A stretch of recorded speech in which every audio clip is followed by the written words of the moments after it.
Hello, welcome to the Azure Cloud Administrator Program. I'm your host for this program, Corey Hines, and I want to take a little bit of time and just take a look at what you can expect from this program as you work through this series of courses. There's a couple of questions that people often ask. The first one is, well, what is the Azure Cloud Administrator Program?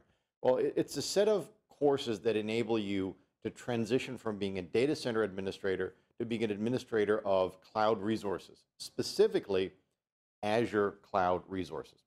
Now, you may have existing skills in the data center. You may be used to deploying servers in companies or in small businesses, in large businesses. So this is going to help you transition those existing skills to what you would do and how you would operate in a cloud-focused or an Azure-focused environment. So take a look at some of these common questions. The first one that's often asked is, well, what can you expect to learn? Well, you can expect to learn a lot of different things. Things, for example, like how to deploy virtual machines in Azure, how to manage storage, how to create infrastructure as a service, and then how to do things like Azure automation. A big part of this is going to be security and networking. So there's a great deal of scope and a great deal of breadth in all the different topics that are covered. Now, these types of roles, open up many different opportunities for people that have this knowledge and have these skills. You could, for example, be a cloud-only administrator. You could be the administrator of a hybrid environment that contains both cloud resources and on-premises resources.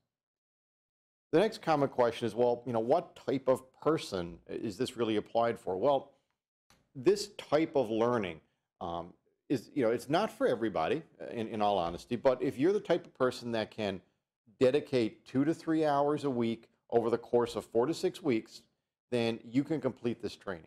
You need to be able to schedule your time. You need to be able to have a quiet place where you can do the learning. And then you've got to have the discipline to be able to complete the project at the end. So you've got to be able to have this sort of self-motivated, self-driven, self-scheduled type mentality and type attitude. And if you can do that, then you will have no problems having success getting through this program. So in terms of prerequisites, with anything, the more base knowledge you have, the better. In the case of cloud, the more understanding you have of fundamental operating system network technology, the easier it's going to be to transition those skills to cloud. Also, a big part of cloud is automation. So how do you take things that ordinarily you would do by clicking manually and reproduce these in things like ARM templates, in things like PowerShell or the Azure CLI, which is a very Linux feel. It's a shell with a Linux command line type feel to it. So you've got to be comfortable in these command line environments, understanding basic network, basic operating system, basic security, and communication technology.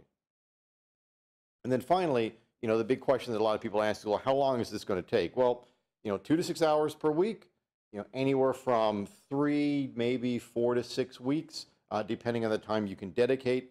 The more time, obviously, you can put in, the less time it's going to take on a calendar.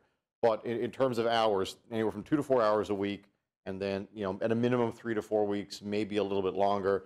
The project will depend on how well you understand the concepts, how well you pick up the technology, and then how well you can schedule your time. So let's take a look at some of the topics that make up this course. Well, there's 3 major areas. We have a group of courses that we call fundamentals, and these relate to Azure Virtual Machines, Azure Virtual Networks, Azure Storage, and Azure Identity. So these are the basics. If you want to stand up an application, whether it's a native application or it's an application that's running in virtual machines within Azure, you've got to have these fundamental pieces in place: virtual machines, networks, storage, and identity. Identity is essentially the authentication component. We then have a core component that has automation and security. So now that you've done it, a big part of cloud is being able to scale up and scale down on demand. You want to be able to come in, take a workload, deploy it, and then when it gets real busy, add more resources, add more capacity to that. Automation is a big part of how you accomplish those tasks. And then obviously managing security. You have less direct control over security in a cloud environment. The cloud platform provides a lot of the core, nitty-gritty, deep technical security configuration. What you're typically more concerned about is enabling and disabling features and capabilities that match requirements that you have. you don't often have to worry about the exact underlying implementation of those features. For example, you don't necessarily need to deploy antivirus, you just need to know when it's appropriate to scan and what is appropriate to scan. And then finally, there's an advanced set of courses that cover database, web app deployment, and then finally IaaS migration. Databases is SQL Server. How do you deploy SQL Server-centric databases in an Azure environment, whether it's through deploying SQL Server in a virtual machine or native Azure SQL? Web App Services is natively hosting applications. So if you were to build, an ASP.NET app or a Python app or any other application that's on one of the supported frameworks, how do you go ahead deploy that in Azure? And then the deployment and management of all those different applications. Finally, IaaS migration, how do I migrate my current environment, which is maybe in my existing data center or on my own servers, to an Azure environment? And then spanning all these courses is the professional project. And this is a fairly lengthy project where you're going to be given a set of requirements, and then within Microsoft Azure, build this sample company solution. So you'll be doing things like deploying virtual machines, you'll be doing things like deploying databases, setting up web apps, all the work that would go into building a company's infrastructure on Azure, you're going to go ahead and do it, be evaluated and graded on that.